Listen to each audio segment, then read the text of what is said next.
Okay, what's going on, everybody? My name is Mangg. Welcome back to Hanging with Mangg. We're playing some Dungeon Run in Hearthstone. Because it's really the best thing Hearthstone's ever done, really.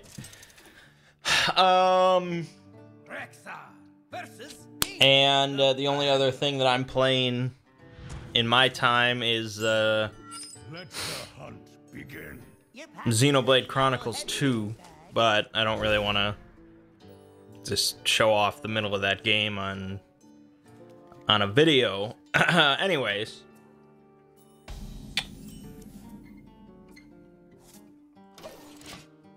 So, yeah.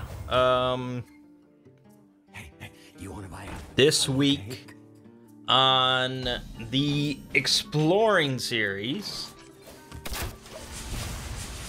let's see here. There's the video on the 9 Divines, right? That came out, and that did better than I expected. I think that performed decently. There's also videos on Namira and Nocturnal.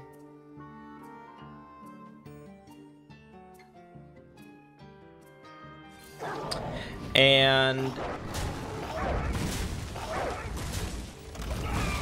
yeah, 3 videos a week is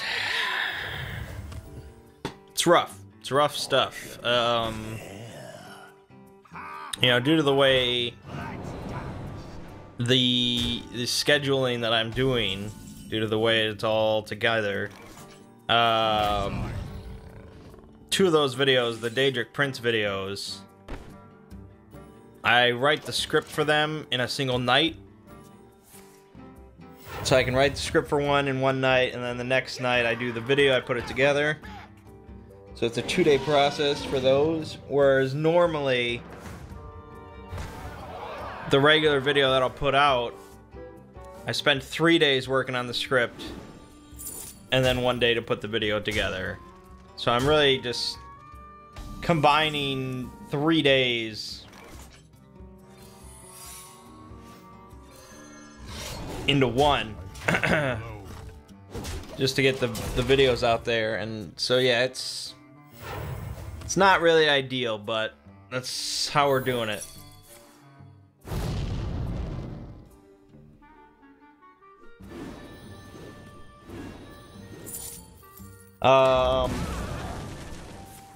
And luckily I only have to do that for a couple more weeks,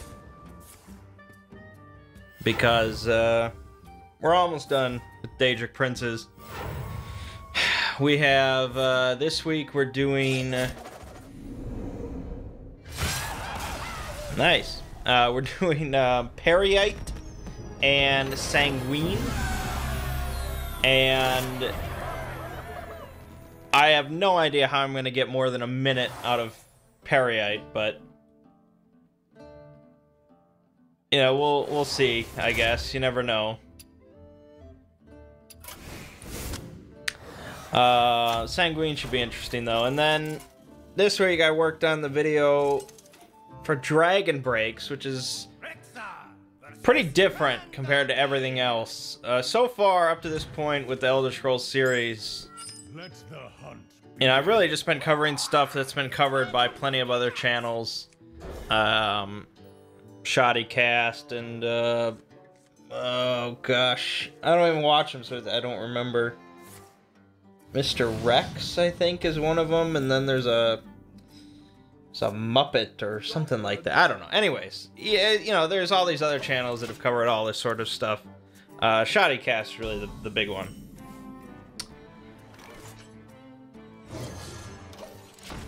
But then I decided to do a video on Dragon Breaks, because that's one of the really interesting topics that goes beyond just I have a sword and I do sword stuff and I kill things and oh boy. And Dragon Breaks are really sort of metaphysical and going into that whole aspect of the franchise that most people are not even aware. Like I asked my brother and his wife what they knew about dragon breaks in Elder Scrolls, and they had absolutely no idea what I was talking about. And I think that's true for a lot of, especially recent fans of Elder Scrolls that came in with Skyrim, because, well, really, it's, unless you really dive into it, it's just rarely discussed.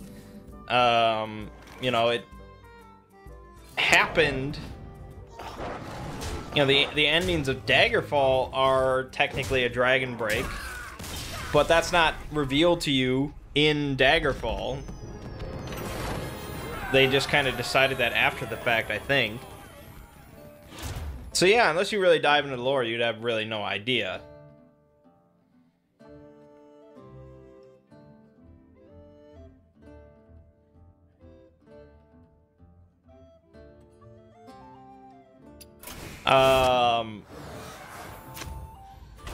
And so I was trying to see if there were any other videos on dragon breaks out there, and there really isn't. Nothing major that I found talking about dragon breaks. So we'll see how that video does. I don't know if it's just too esoteric for the mainstream, or if people are really interested in it. Maybe it'll be fairly popular. We'll find out. It was interesting to cover. Because it is kind of a strange concept of the non-linearity of time and simultaneous events and all sorts of crap like that. So we'll see. We'll see. So then this next week, I want to say I'm doing Vivek, but I might convert that into just covering the whole Tribunal. I'm not sure. If I have to see, like, how much content specifically I can find about Vivek. If I can make a 10-minute video or something about Vivek, then that's fine. If I can only make like a 5-minute video, then I'll do the whole Tribunal.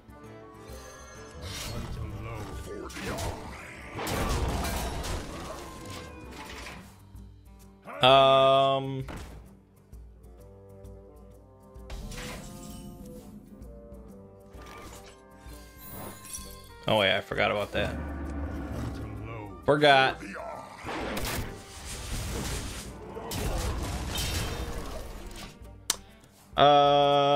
Yeah, I guess that's that. You know, we're cruising through the 100,000s. I think we're at 106,000, I believe. Roundabout. So that's pretty good. I can't really complain. I mean, the Mythos in Bloodborne, I think that's gonna die off at some point.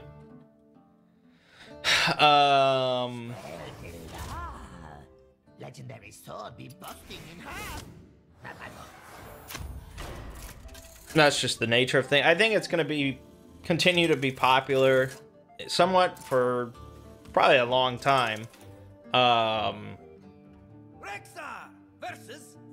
You know, it's just one of those videos that continues to pay dividends, like Cthulhu or Morgoth or Dwemer, you know, stuff like that. So yeah, it's good to have those kind of videos that always continue to pay the bills. But right after Christmas, well, really, like, January 1st is like a new, it's a new quarter or something like that. I don't know. It's like after all the big expenses and big spending and the whole holiday season of December and November. Really, like, late September, October, November, December, those are the really big months for ad revenue. Because that's when advertisers are pumping out all the Christmas ads, They're trying to get all these people to spend, you know, tons of money, blah, blah, blah. And so ads are just everywhere, all across YouTube. You know, they try to put in as many as they can.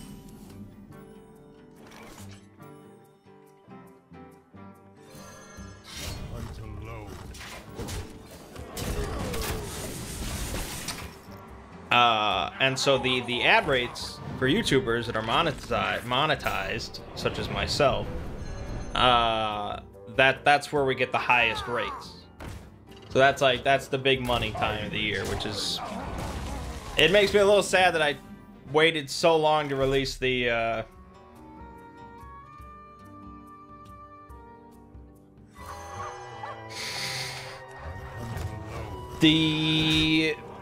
Cthulhu Mythos and Bloodborne video, because that, if I would have released that in like just the first week of December, I would be,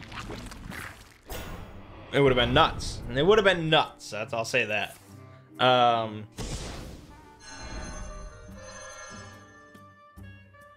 Interesting.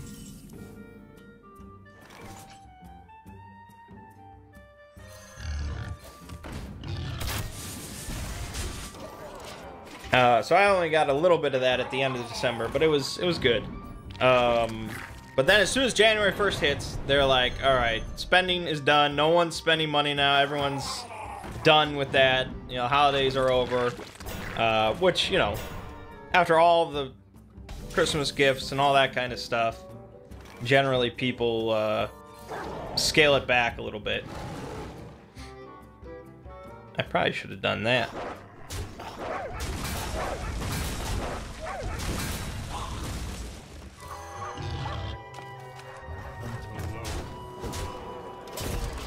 And so the advertisers, they completely scale back on how many ads they want to pay for.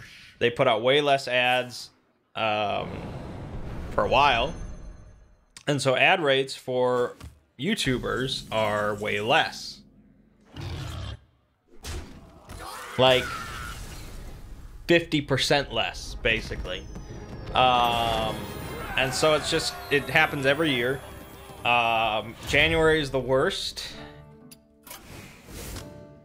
And then it basically steadily continues to grow throughout the rest of the year. January's worst, February's slightly better, March is a little bit better, and on and on and on. It doesn't, again, get back to really good until September.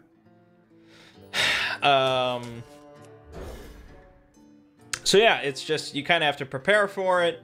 That's why you sort of save up in, you know, the later months, because you know the drought is sort of coming. In the early months, it's just how it works. It's sort of seasonal, I guess, if you want to look at it that way. And so that's why it's important, if you're making a living off of YouTube, to diversify a little bit. You want to have Patreon. You want to have potentially sponsorships. You want to have affiliate links, merchandise, all sorts of stuff. Anything you can do to make money off of your brand that isn't from YouTube advertisements.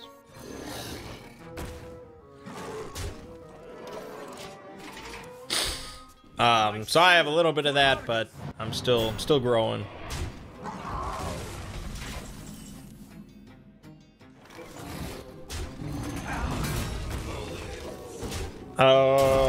Yeah, I guess not much to say. It's not like I'm gonna starve,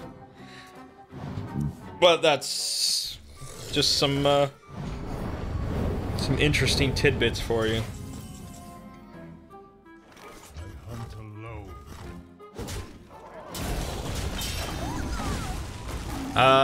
This week on this channel. Engaging TC-130 into dislocator. Engaging TC-130 into dislocator. Yeah, good for you.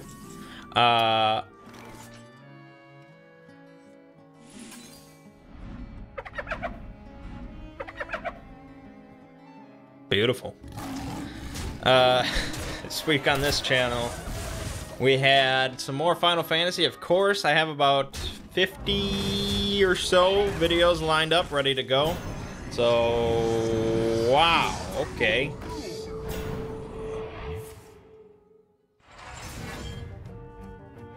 So the Final Fantasy is not going to stop anytime soon.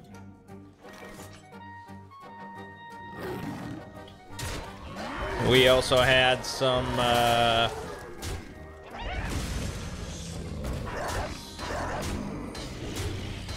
Hollow Knight. I was a little iffy on Hollow Knight at first, but now that we have wall jump, because we got wall jump, definitely starting to look up.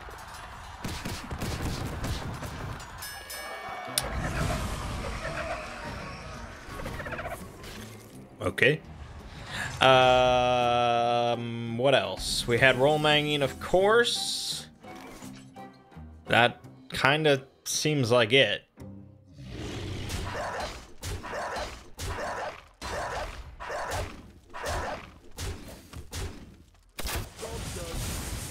Probably it. And that's pretty much how it's going to continue until the 26th, when Monster Hunter World comes out. And once that comes out, life will change.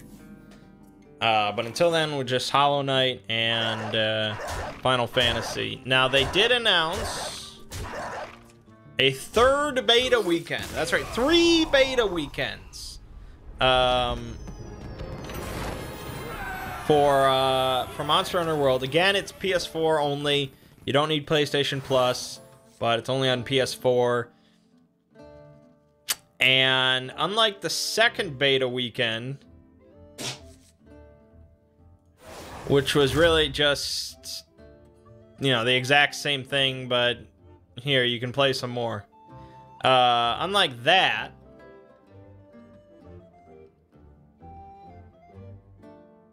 they're actually adding a quest this time. They're adding a 4th quest that you can, 4th hunt you can do.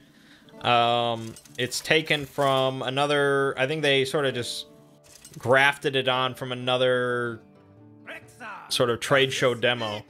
And that is a hunt for Nergigante, something like that. I don't know the exact pronunciation, of course. Monster Hunter. Although apparently Monster Hunter World, you actually get to hear them pronounce everything in English, so that'll be exciting. No more Brachydios or Brachydios or whatever. So Nergigante is the flagship monster for Monster Hunter World, so he's like the main dude. He's like the Brachydios or the Legiacris of the game. He's the main thing. Cover art and all that. And so he is pretty big, pretty terrifying, and you get to hunt him, which is pretty crazy. Very exciting.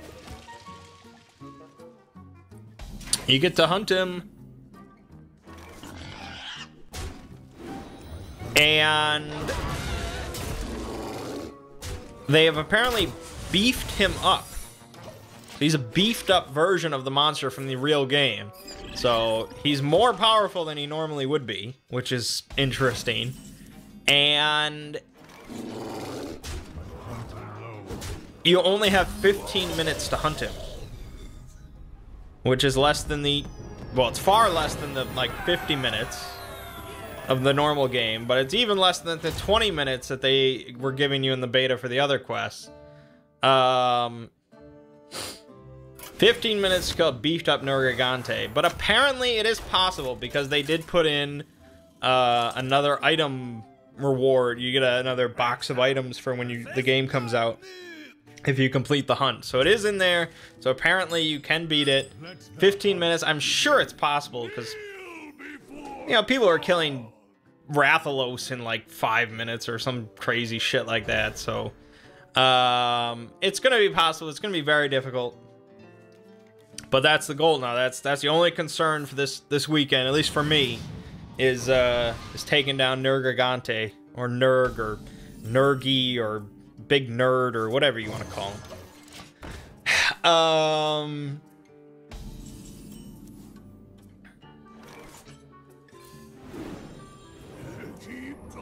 So yeah, I'm excited about that. It's gonna be good. It's gonna be good. It's gonna be good. We'll gun him down. You know, it's a big new monster. It's very exciting.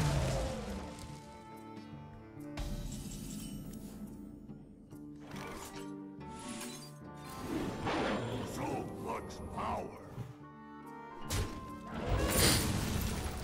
Yeah, you want cards? You can have cards, dude. That's gonna screw me over though.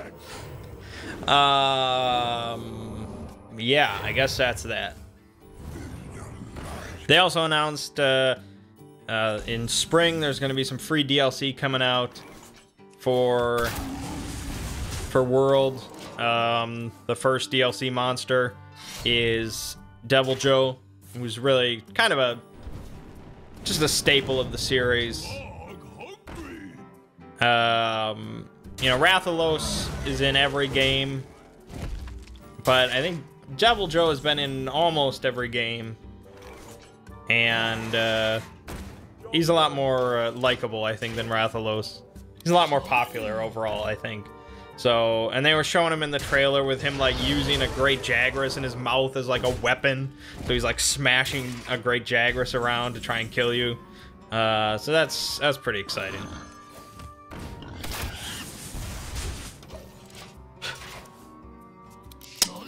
Anyways, moving on. Board gaming again. All I gotta say is Gloomhaven. We are plenty of scenarios in.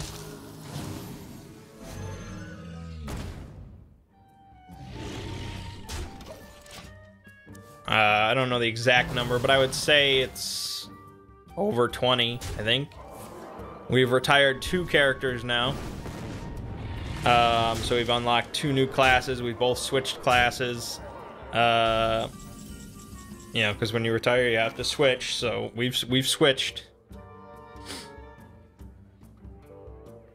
This just isn't gonna bode well. Raptor strike.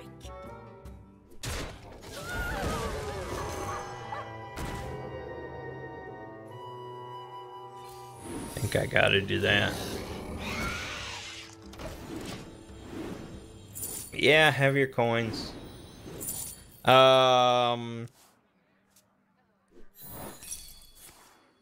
So yeah, I really don't want to spoil too much, but the class that I unlocked is basically a sort of a, well, he's an archer, so he's like a Legolas type character.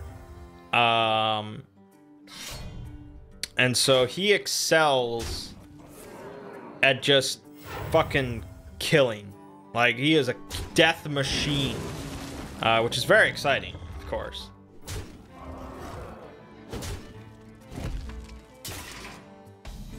Because, I mean, that's most of what you do in the game is killing things.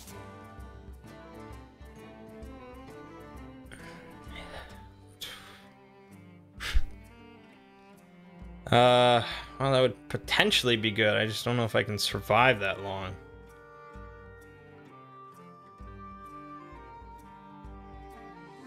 Problem is I don't have any taunts. It's not lifesteal or anything, so it's 12 damage. I just, no. It's not working. I think I have to do this and hope for the best.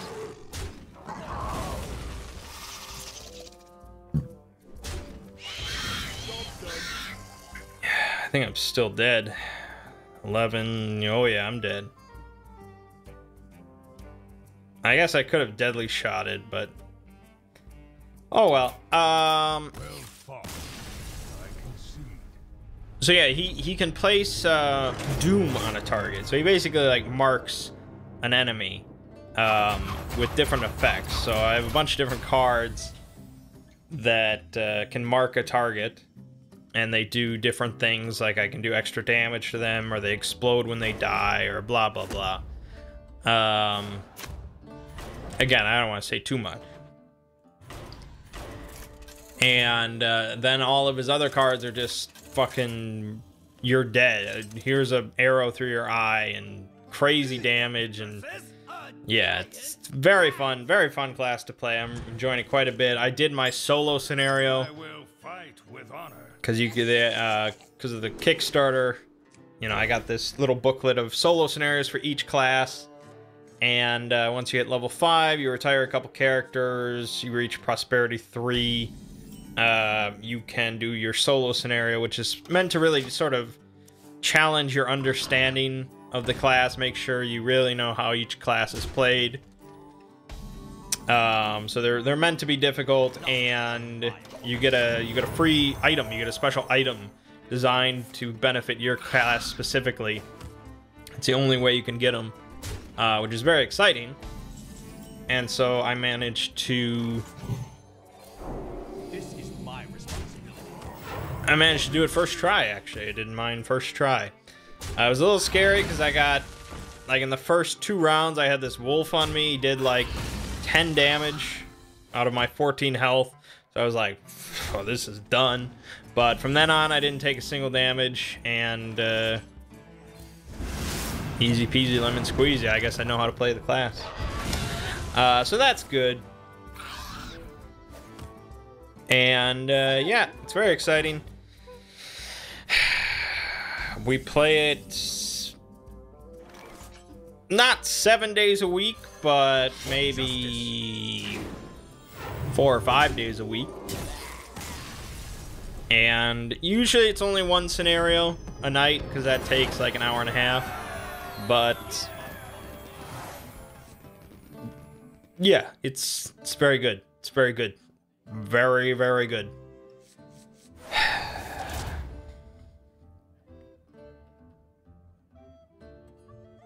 It is available to pre-order on Amazon. It was a couple days ago. I didn't check if it still is. But it's like 130 or something like that. So it's pretty close to MSRP because it's a very desired item right now.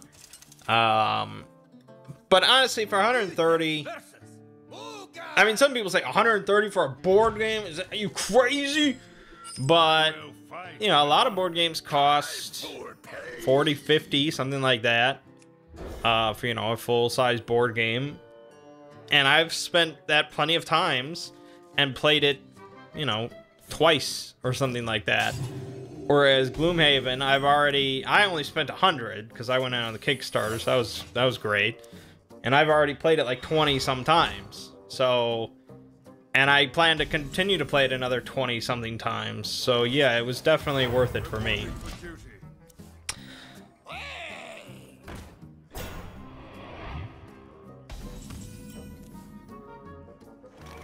Time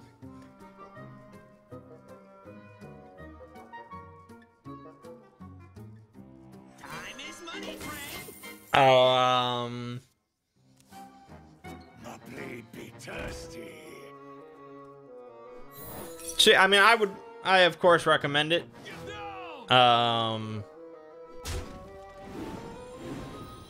I think it's brilliant. But, you know, it's to each their own.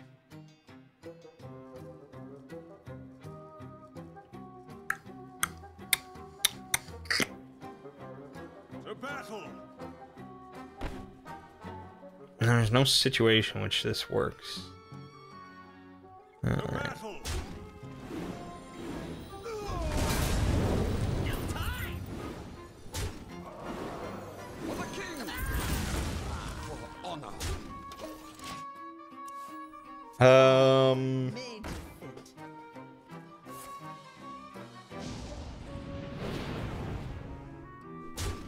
Yeah. I think that's it for board game. There wasn't much. It was not much. For honor.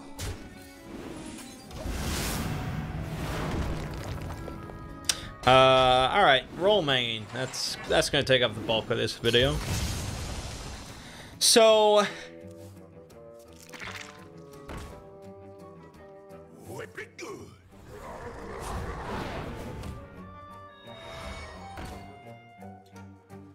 we started our Shadow of the Demon Lord campaign proper. You know, it's been a while since we made characters, Reporting for duty. but we finally began the campaign. So I was playing as Orion Waterbelly. He is a young lad, 15 years of age, from Creek Hollow or something like that. Just like a real shitty, small, tiny village.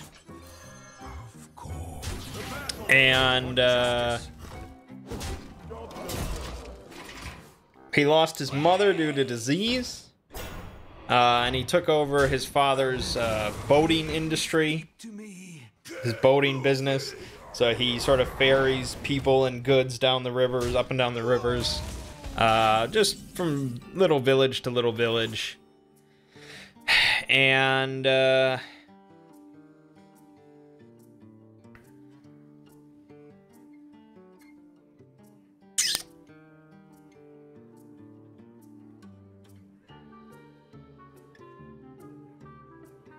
okay.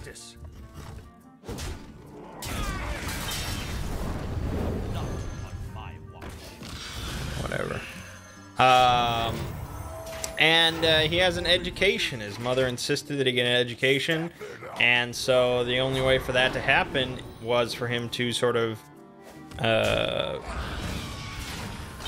tutelage, whatever the word is, under the local elder, I guess you'd call him.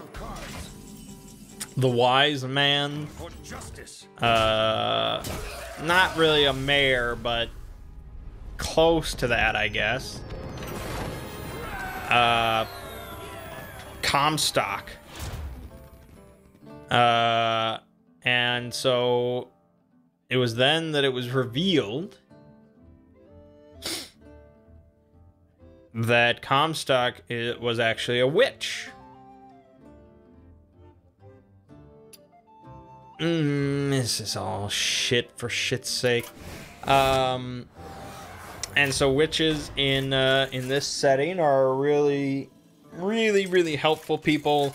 They tend to not keep to themselves, but they don't ever really announce that they're witches, because there's a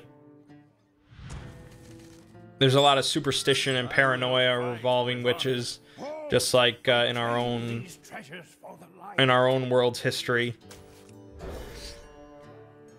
But they are not really bad at all. You can have dark witches that have sort of fallen into demonic forces, which is part of where the paranoia comes from. But most witches are really good people that are just dedicated to helping anyone they encounter that is in need.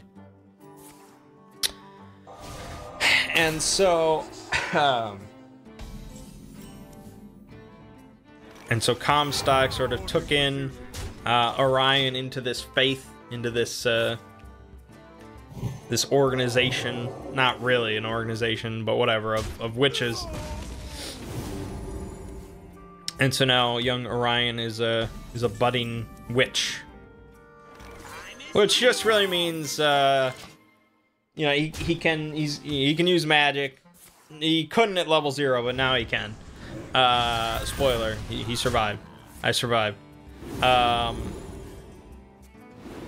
he can use magic, and he's dedicated to helping people, and he does have some,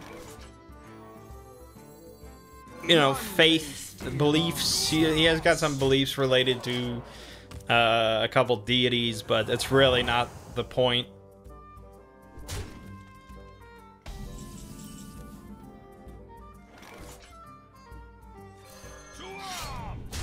And so he's just dedicated to helping people and not, you know, not needlessly harming people or something like that.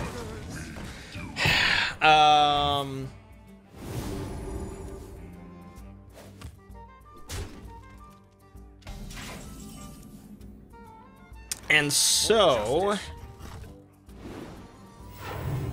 he is paired up with Dirk McGurk. Because apparently Thomas just cannot make like a serious character. It just doesn't happen. And I guess I just have to accept that in life.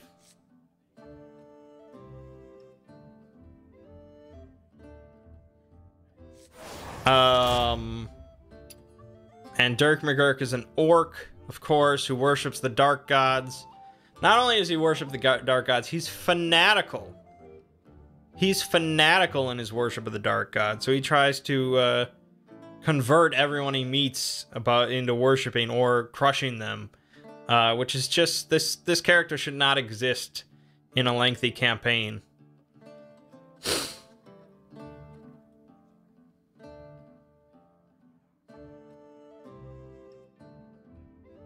I don't know. I don't know what to do.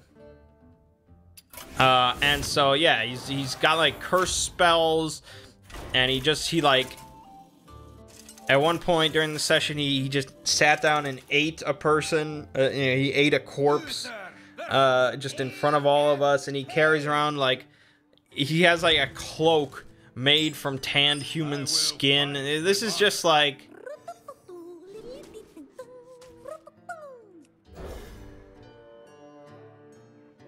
It's a little immature, I guess. Like, if we were 14 playing D&D or something, we'd be like, yeah, your character's badass, man. Yeah, eat that dude. Yeah, that's awesome. But when we're like 27, it's just like... You're just not really gelling with the rest of the party, man. I don't know what to tell you. Maybe that's a little harsh, but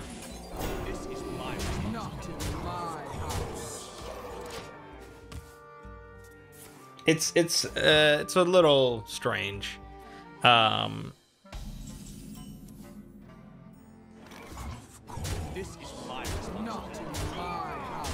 Because I don't understand. Well, I'm not really sure the longevity of a character like this. That, well, you know, an evil character, really. I mean, he's not like just butchering innocent people or anything. But I feel like if my character wasn't so good, I don't know where this party would, like, it would just be a disaster. So it's, I guess, a good thing that I'm so good that I'm just keeping things in line, but it worries me, I guess. Because he seems so ready to do evil shit.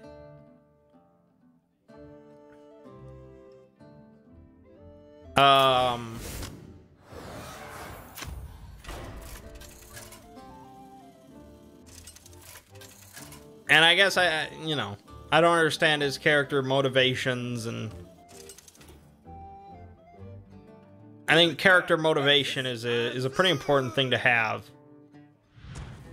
And so I understand my character. I will fight with honor. I speak to the dead. You know, my desire to assist people, especially, you know, with this plague that's going to be breaking out pretty soon.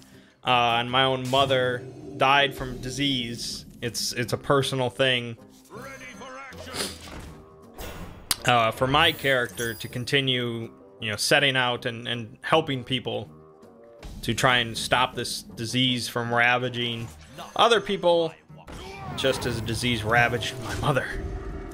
So I get all that. I just don't know why Dirk McGurk would continue risking his life and doing all this shit. You know, going along with the group to help people. Like, what does Dirk McGurk care about helping people? So I don't know. Then the other character we have is I don't know his name. We just call him. I just call him Pencil. It's something like that.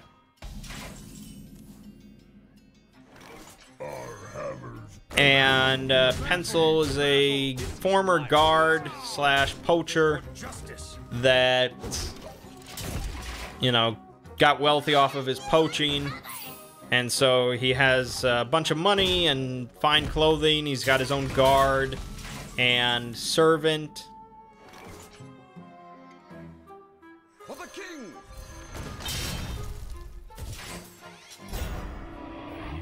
Okay. For justice. For honor.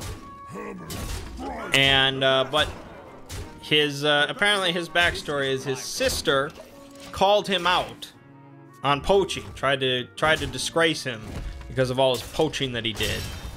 And Ooh, monsters behind you. instead, he turned around and disgraced her because she's just a girl and he's a man. You can't accuse a man of poaching. Get out of here, woman.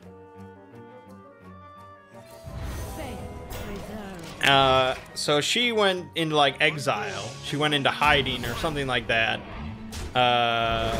Deep into this remote wilderness. And so now he's trying to right his wrongs and set out to fix this situation. This is my responsibility. I think he's gonna like wipe my whole shit. Yeah, good enough. So that's the story. It's a little odd, but you know, you're starting at level 0, so your introduction to a campaign at level 0 needs to be something pretty basic. It's either, you know, something simple like that, that's like, you know, nothing too heroic, but you're just trying to find somebody, or something catastrophic happens to your status quo, where it's, you know, something happens to your village or your city, or something horrible happens that pushes you into adventure, or, you know, some sort of funnel adventure.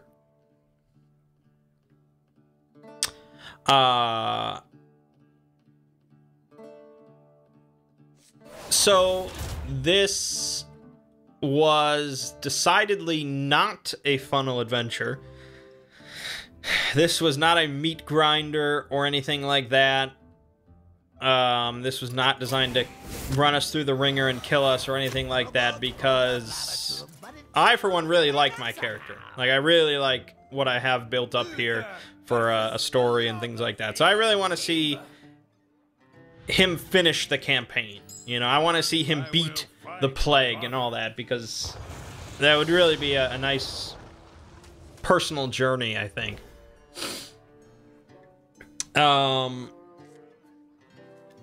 So I definitely did not want to die at level 0, so I was like, yeah, if you're putting anything too dangerous in our way, I'm just gonna run away. So, you know, be prepared.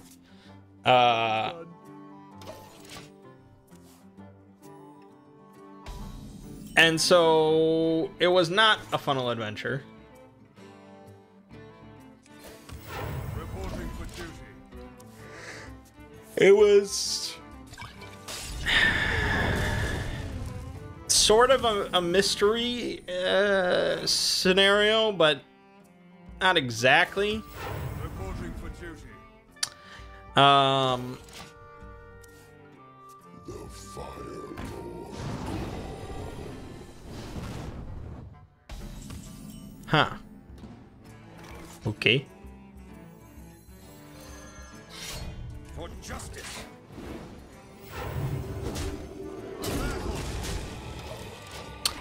Alright, so yeah, this guard, noble, fancy dude, Pencil, he's trying to find his sister, so he's out in this wilderness, he's out in this remote villages and stuff, and so he hires Orion and Dirk McGurk, who are partners in this industry.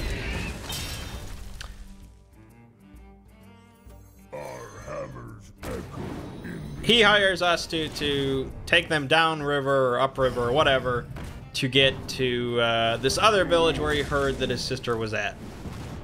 So pretty simple, you know. We're just the business, and he is the client.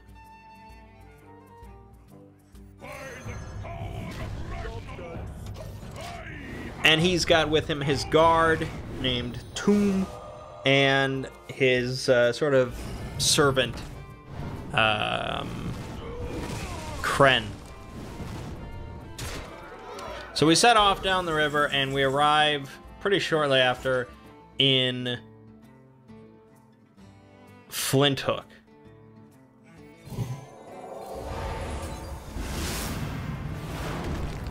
Which is not that much different than Creek Hollow or whatever.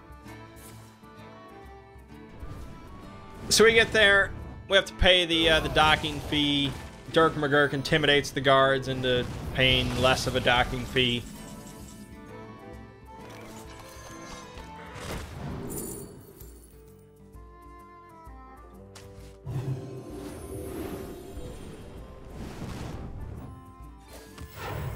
And we hear about an execution occurring. There's an execution happening right now. Apparently, a witch was discovered to be the cause of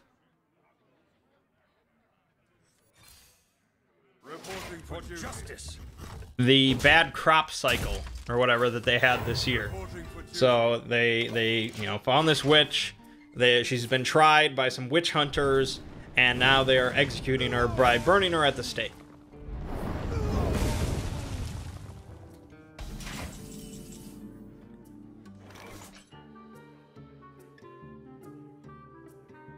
Which is well, it's pretty awful, really. None may steal justice. And so this, of course, bothers Orion, but he again, like, that's where we're at, all right? They're burning witches and blaming them for bad crop cycles. It's that sort of mentality and idea right now. So you do not just go around announcing that you're a witch. It just does not work that way.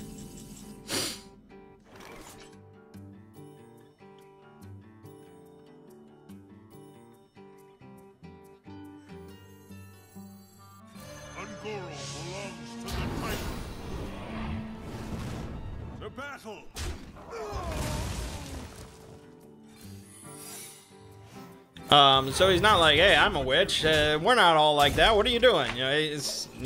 Nope, can't do that. So he's just like, all right, well, let's go check out this execution. And, I'm thinking, okay, how can I stop this? How can I interrupt this execution? For justice. And so we head over there.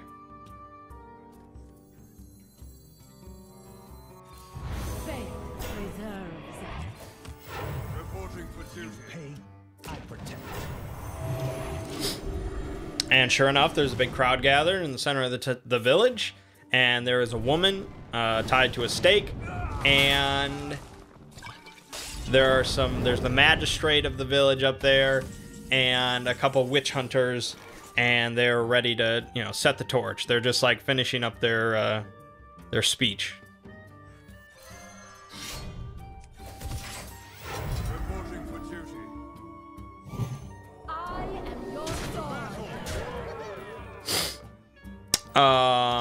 And so, like, literally, like, the torch is about to go down.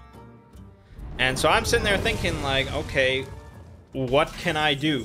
What can Orion do in this situation? How can he stop this?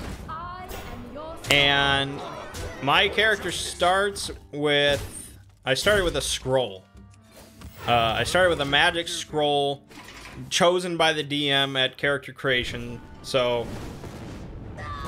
it could be any spell he picked. So at the start of the session, he just opened up the book and chose right away. He said, okay, it's a scroll of Hailstorm. Which, excited me. 'Cause I was like, oh, Hailstorm, that's pretty badass.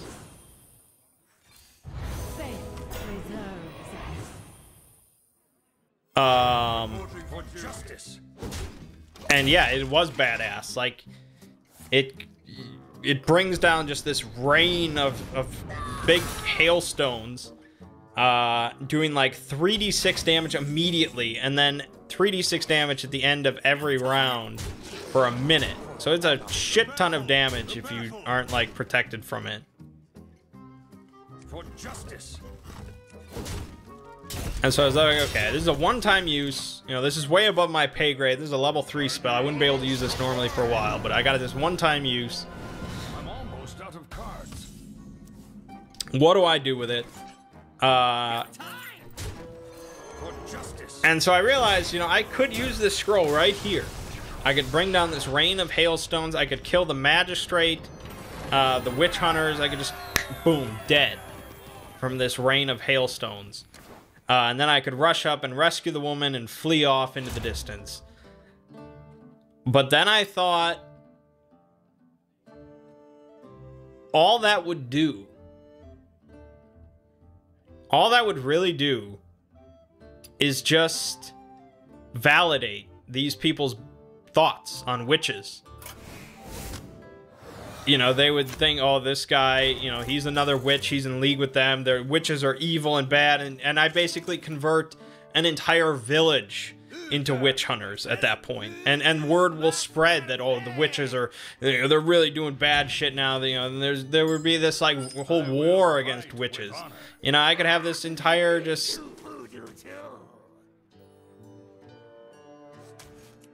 It'd be like this international incident because of me.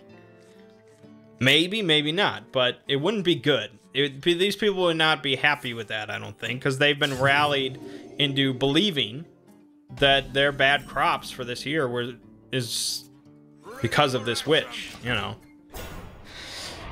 So, I'm not going to be able to convince them otherwise by rescuing her. Not on my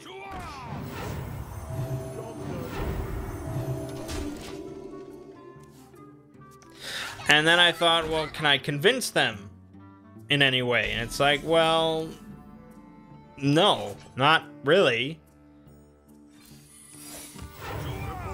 Their crops are bad. You know, I can't change that. They've already, you know, the torch is about to be dropped. What am I going to say? What is some 15-year-old that doesn't even live here, what is he going to say to convince these people not to burn this woman after they've been thoroughly convinced? That one's so shouty. By professional witch hunters.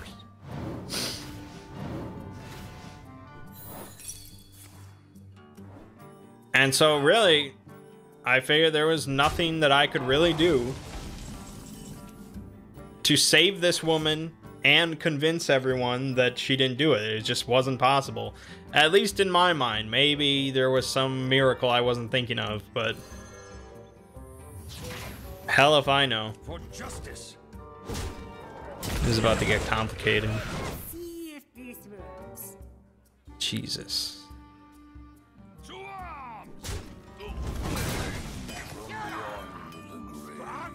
Okay, well, this needs to die.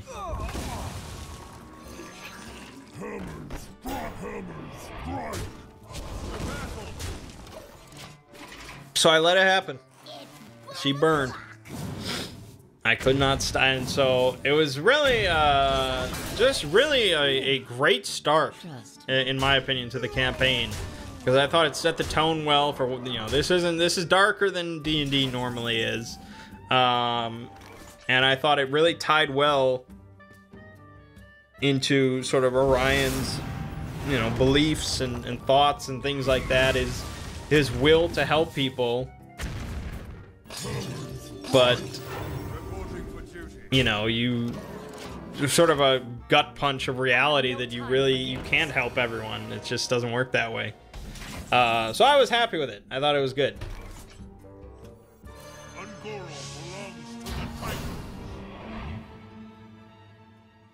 It's a questionable decision. I probably shouldn't have done that. I should have sacrificed. Well, shit.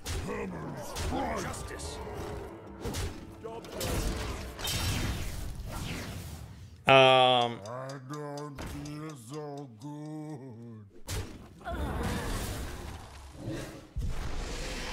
Nah. Okay. All right, double death rattle.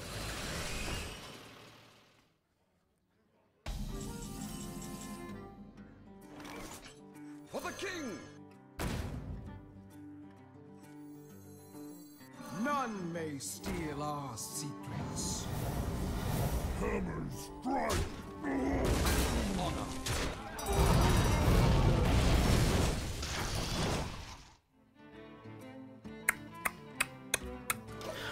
Anyways. So we find out from, like, the innkeeper there. Well, first, you know, I'm like, all right, we got to kill the witch hunters. Like, I couldn't stop that, but we need to stop future ones. We need to stop any future killings like this. So we need to kill these witch hunters. Wow, that's a good combo wombo. Trust me.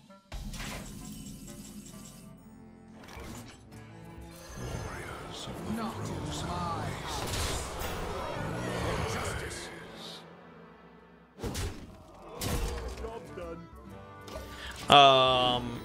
And we got to kill the witch hunters somehow. And so my plan was, you know, they're going to be leaving town soon.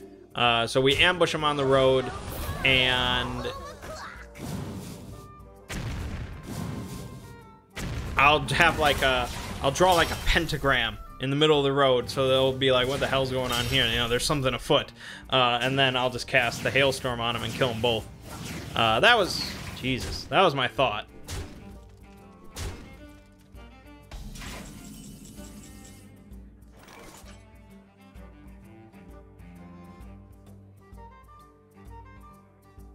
Well, that would remove a lot of cards. Not in my house. Why not? Why not?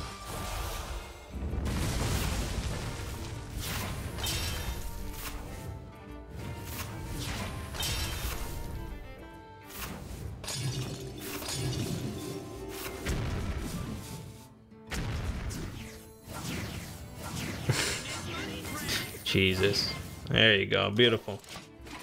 What we do. But then we find out, well, we find out really that they're not traveling by road. They have a boat, of course. And so I'm like, okay, let's, you know, jump on the boat, sneak in, and we'll ambush them while they're sleeping or something, and we'll slit their throats, blah, blah, blah. You know, like, yeah, it got real dark, but it was like, okay, Orion just was like, again, he just got a gut punch that he didn't ever expect of like, okay, this is how it is out here. For justice!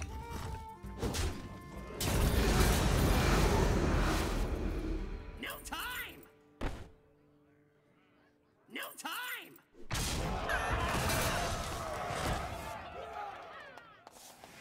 And so he's ready to do what it takes to stop this from happening again. Because he knows witches, most witches are not bad. He's pretty damn sure that this witch is not responsible for a bad crop season. Because if this was a dark witch that has really fallen to the, you know, demons and dark powers, she would have done far worse than just, oh, there's a bad crop season this year.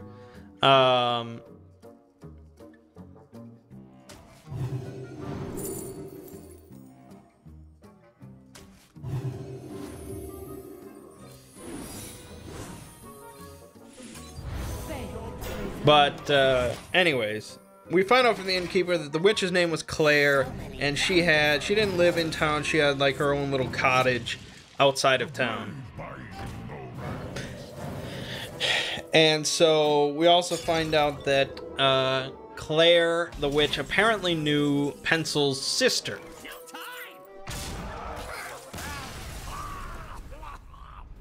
So he wants to go out to the cottage. I wanted to check out the cottage anyways, so I'm like, okay, well, we have a little bit of time, so let's go check out the cottage.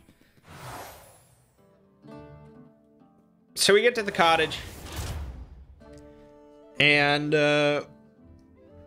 we hear some movements inside, and Dirk McGurk basically terrifies this girl that was in there, this semi-feral girl, I guess. And so she tries to run, but Dirk McGurk tackles her and stops her. And so she's wearing a witch's sort of pendant around her neck. I guess most witches, including Orion, have a pendant around their neck. And most people don't know what it means. Witch hunters know what it means. And witches know what it means because it's just how you identify other witches. It's a specific symbol, I guess. And so, you know, I realize that this is a witch or a witch apprentice, I guess, like myself. And so then we hear footsteps coming.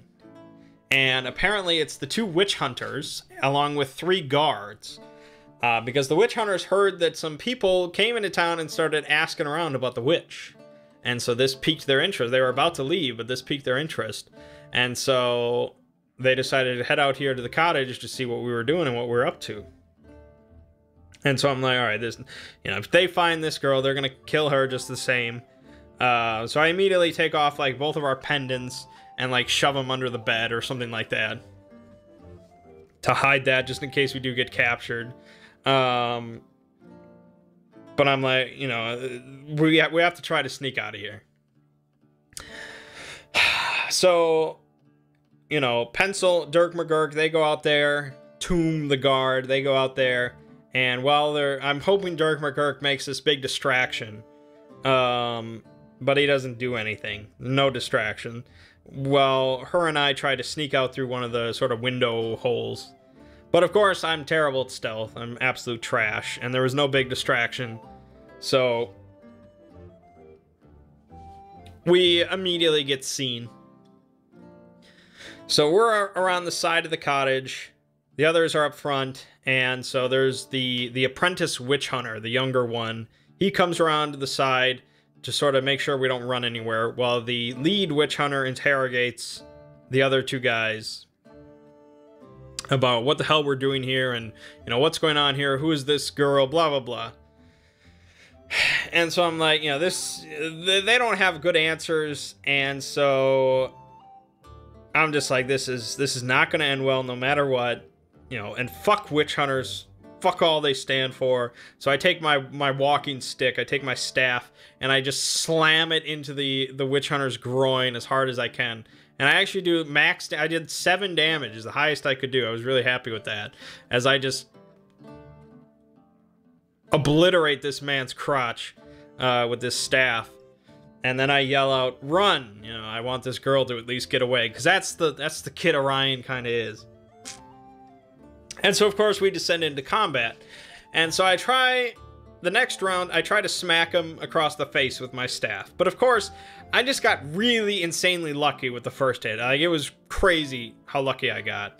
And so that was not likely to happen again, especially now that he's, like, in combat. He was not expecting it the first time.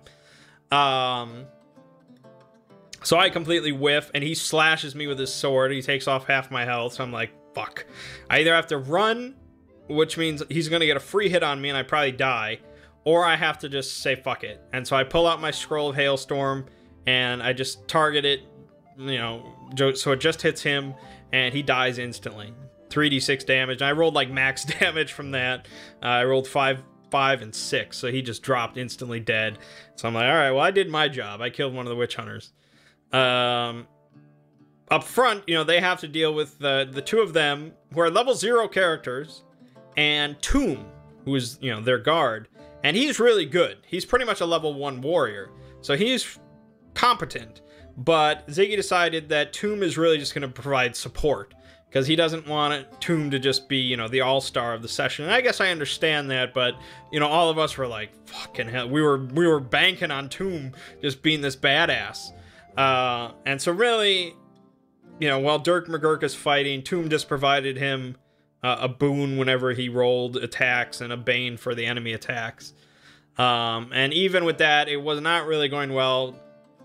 Dirk McGurk could just not land a single hit, but amazingly, the enemies were not really landing any hits at all either. And I would have guessed that he was fudging the rolls.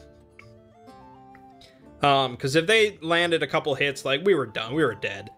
But they were not landing almost anything, and I thought he was fudging the rolls, but according to him, he was not. Later on, he said he wasn't because he was just like, yeah, this die was just rolling extraordinarily bad with. So, all right, we'll take it. And so I loot the apprentice witch hunter. I don't really find much of use because I can't use a sword or anything like that. So I go back into the I sneak back into the cottage. I look around for anything that might be useful. And on the ground, I find like a jar full of some white powder.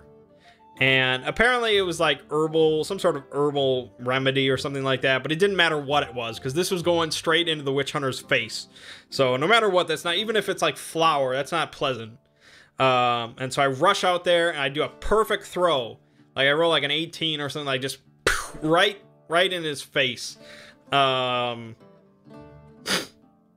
was not expecting that. And, he gets completely disoriented for, like, the whole round and the next round. And we just butcher him. Like, he just gets wrecked. So that was good. Both witch hunters are down. And at that point, the guards want to surrender. Well, they don't want to surrender, but they're like, we don't, our beef isn't with you, like, none of my men got hurt, like, let's just end this. And as he says that, like, we're just, like, sitting there, I'm about to say something, and Phil's just like, I throw my fucking dagger at his face, and it's just like, oh, god damn it. He misses, fortunately, but they immediately counterattack, and Tomb basically throws his body in front of his master. So he dies. Tomb dies because of his stupid fucking dagger throw. And then they're like, all right, hold on, let's let's cool our jets. And so they're like, all right, well, we'll blame this incident on this guard here, and let's leave it at that. But I don't think you should stick around town for much longer. And we're like, all right, sure. And we blamed everything on Pencil, because he's a moron. But we parted ways. They took away Tomb and the apprentice witch hunter because Dirk McGurk insisted on keeping the other witch hunter here. And that's the corpse that he ate. I looted him, I got his money, and then Dirk McGurk ate his corpse. And it's just like, what the fuck? I'll try to speed this up. So anyways, we talked to the girl. We find out her name is Melanie. She was sort of an apprentice witch she pretty much has never lived in a town. She's always lived out in the woods here with Claire, kind of as her sister, sort of. But she doesn't know where to go. She doesn't know what to do. She didn't even know Claire was dead. She knew Pencil's sister, and she knew that his sister went into the woods. And then she never saw her again. She disappeared. So she doesn't know where she is, but she'll help us she'll lead us into the woods as far as she knows, but then we're on our own. But, she'll stick around because Orion was like, you're sticking with us. You have nowhere else to go, and witches have to stick together in these kind of times. So she was very grateful. And, she's like 18 years old. She doesn't know civilization. She's like a bush bitch. She's like Eddie Murphy's bush bitch. So I was like, you're sticking with me. So we head out into the woods, and it's getting dark, and it's like, I don't know if this is wise. Pencil has like 3 health left, but he's insistent on finding his sister. If she's out in these woods at night, he wants to find her. So we head into the woods at night, and basically, eventually we come across a group of beast men. They're like humanoid sort of goat men, which is common in Warhammer. They have it in Shadow of the Demon Lord as well. They're called Fomor. So we spy a group of them. 3 of them, huddled around the prone body, I guess, of another one. And it's like, what are they doing? We can kind of hear them sort of chattering in their goat voices. And so it's like, I think Melanie sort of scouted ahead because she's stealthy. And she's like, it seems like the 4th one seems injured or sick or something like that. And that's like, wow, fuck. I'm a witch. I have a code. I have to help everybody. Honestly, even the, witches will help, an injured witch hunter. to be honest. Like, that's apparently what is implied. They'll help anyone that is in need. I mean, they'll defend themselves, but if someone is in need, that's what witches do. It's like a super, super Hippocratic oath. So I'm like, you know, fuck it, beastmen, I gotta help. If they're sick or injured, this is what I do. So I'm like, they speak dark speech, which fortunately Dirk McGurk speaks because he's in work. They speak it by default. So I'm like, all right, you're my translator, and we gotta help out this Fomor. Hopefully they don't butcher us. And that's kind of what I thought they would do, because based on the book description, Fomor are really like, they're just bestial. They'll just slaughter everything. But Ziggy took a really sort of light turn for us here. I actually, after the session, I was like, yeah, you know, you could have... I expected a darker tone. Like, after the start of the witch execution, I expected a way darker tone. But the Fomor thing, I think he messed it up a little bit. It's fine. Like, these are, like, the exceptions. Whereas every other Fomor are, like, fucking monsters. It's fine, but... yeah, I expected them to be more... but really, they were like, oh, you'll help us, okay. And so, yeah, I went in and I inspected the sick one, and this was apparently, you know, a very early case of the pandemic, the plague that's going to be spreading, because the plague has already infected like half of their tribe, and they got infected when a human trader started, you know, came and traded with them, and he apparently was, I guess, infected or a host or whatever. And so this is our first inkling that there's perhaps some big disease spreading. And so, yeah, I really wanted to help, of course, that's why I was there, but I'm level 0. I honestly don't know that much. I just know some natural remedies, but this is unlike anything I'd ever seen, so I really didn't have anything to prescribe other than painkillers, unfortunately. And so I just couldn't do much about it, but they were congenial, and so they knew of Pencil's sister. Apparently she had come here and healed a few of them when she was here, but then she left, and so one of them decided to lead us to where they saw her head towards. So we go out of the forest, and they point north towards another village or something like that, and you're like, she went that way. And it's like, okay, well, I guess we're heading that way. But it's like the middle of the night, we're all beat up. We decided, all right, let's just rest in town. We're right near town. Let's just rest there, and then tomorrow we'll head north and find the sister. So we head back to town. I'm planning to, like, just, you know, get on the witch hunter's boat and just sleep there and take over the boat, because I'm a boatman. This is a big, nice boat. But we get to the docks. There's a couple of guards waiting for us, waiting by our boat, and they're like, the magistrate wishes to speak to you. And we're like, oh, fuck, in the middle of the night. He wants to be woken up just to speak with us. That's how important this is. And so we speak to him, and he tells us that there's been some disappearances recently in his town. And he sees that we are capable. We took care of a couple witch hunters. You know, clearly we can handle ourselves. So he wants us to look into these disappearances for him, and he'll reward us. And so again, Orion is sort of torn. He wants to help everybody. And it's going to be an important lesson that he just cannot help everybody. He's learned that a couple times already throughout the session. He couldn't save the witch, and he couldn't help the Fomor. And so it's like, well, I want to help find the sister. We don't want her to get any further away, but I also am concerned about disappearances in a village. So I'm like, all right, we'll give you 1 day. We'll look into this for 1 day and see what we can find. But then we really have to go, you know, find the sister. And he's like, all right, 1 day. And so that's pretty much where we ended. We went into the inn. I snuggled up with Melanie in a bed, and that's where we ended the session.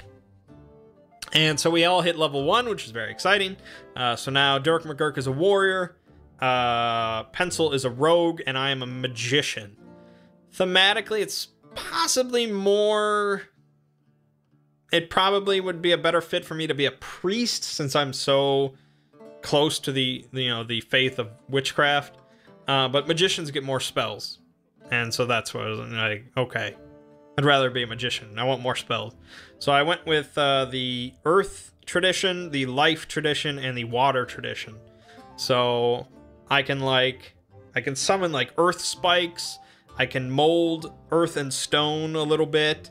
I can create fresh water in a container. I can freeze an enemy. I can freeze like the water in an enemy's body. I can do some minor healing, and I can also cure disease. Once per day I can cure a single target of disease. So I could go back and cure that Fomor, but there's going to be far more diseased people than just that one guy. There's going to be so many, because, you know, we're in a pandemic. And so I have the power to cure disease, but it's so limited. So limited. Even later on, you know, I'm going to be able to cure maybe 20 people a day or something like that when I get like level 9 or something like that. But still, I mean, there's going to be thousands of them dying from this plague. So it's going to be interesting. But I'm very excited now because I have magic. I'm very interested to see where this this campaign goes. You know, I hope we can keep Dirk McGurk in line. And then Pencil's like, oh, I get to pick another profession. Maybe I'll pick murderer. And it's like, oh, God. But, yeah, it was a lot of fun. I'm looking forward to the next one now that I have magic. And it's good stuff. All right, this is going on long enough. So, check out the Dragon Breaks video tomorrow. We got more Final Fantasy coming, more Hollow Knight, and some Daedric Princes, because I'm sure everyone is excited on the Periite video. But all right, anyways, my name is Mangg. This has been Hanging with Mangg. I'll see you fine folks next week.